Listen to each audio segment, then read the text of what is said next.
Here's what your book needs to do within the first 3 pages, and here is how you do it. And just so we're clear, this isn't just about your nonfiction book. This is about the newsletter. This is about your TED Talk. This is about the next speaking engagement, or this is even your podcast that you're pitching to an investor. This matters. If you can instantly create connection, trust, relatability, and curiosity, y'all, the sky's the limit, and I'm so excited that I get to help you with this. My name is Natalie Bloom. I am a ghostwriter and a developmental editor to New York Times bestselling authors, celebrities, and now you. I have seen good books die on shelves because this one thing wasn't there. I don't care how cool your story is, how amazing your lived experience is. If you are unable to do these 3 things, it's not going to work. And your intro story is a heavy lift. And I'm going to give you examples of very famous books of how they use it, how you can do it, and why it matters. Okay, let's get into this. The intro of your book is not just a handshake. It's not something for you to luxuriate in. It needs to do 3 things. We have to be able, as the reader, to see ourselves in you in some way. You, as the author, have to be relatable. How can I connect with you? You want to fuel that connection through this story in the first 3 pages. The second thing that you have to do is you have to be an authority. And look, authority isn't like I have a PhD.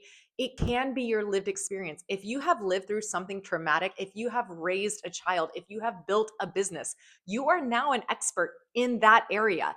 And that is an authority that you have to bring to your writing. And the third thing is, why do we care? Why should I read this? Our attention is expensive as an audience. And so why should I care about reading your book?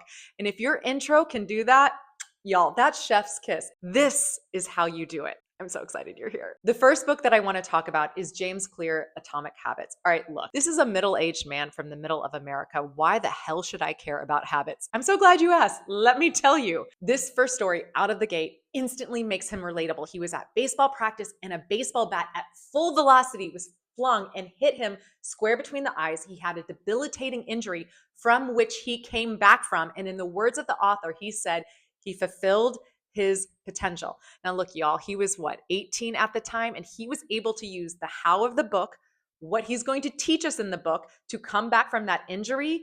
And he figured that out when he was 18. And now he's this man who has a huge email list and millions of readers. Yeah, that's an authority. I instantly am related to him. I instantly know those times in my life where something outside of my control has happened to me, and it's really frustrated me. And the resilience, the grit, the drive, the determination, and the skill to come back from it, yeah, I'm going to lean in. Yeah, I'm going to want to know more. I care about this story. And I also want you to note how short that story is. It's not long, but it instantly hooks the reader. And that is what your anchor story should do. It should do that heavy lifting of instantly, we're connected.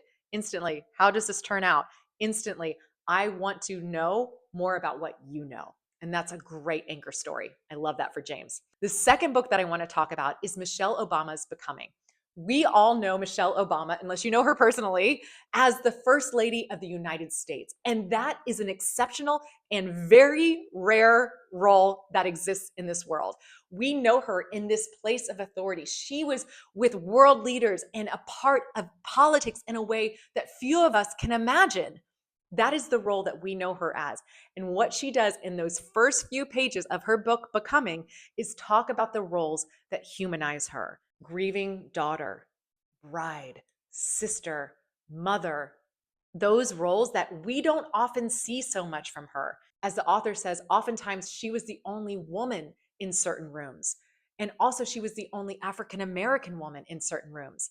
What that role looked like, not just First Lady of the United States. And instantly we relate to someone who has had vast positions of power and authority. Yeah, I want to know more about her becoming. And within that intro story, she tells a very seemingly insignificant moment after she's left the White House in which she finds herself alone in her Chicago home. No one is there. And she finally has the solitude to make herself cheesy toast. From being in the spotlight, from being front and center in American politics, to just having a quiet moment. And who among us cannot relate to those moments when finally we're by ourselves? That is what Michelle Obama does in that intro. We're instantly related to her. We're instantly connected to her. And she needed to be able to do that because her authority is already established just by name alone. And I want you to see the difference between Michelle Obama and James Clear. Michelle's name will open doors, will let us know. We know exactly who she is through name. From James Clear when he was starting out, who the hell is James Clear? But we see how they both leaned into the areas that they needed to be able to show to the reader. And if you go too far one way, it's going to break it. If you're too high on the authority mountain, we're not going to be able to relate to you and we won't care. And if we don't really trust or believe this story, we won't want to read more. The third example that I want to give you is Jeanette McCurdy's I'm Glad My Mom Died. First scene starts in a hospital. Her mom is in a coma, and the author wants to wake her mom up, and she prays that this line will wake her mom up.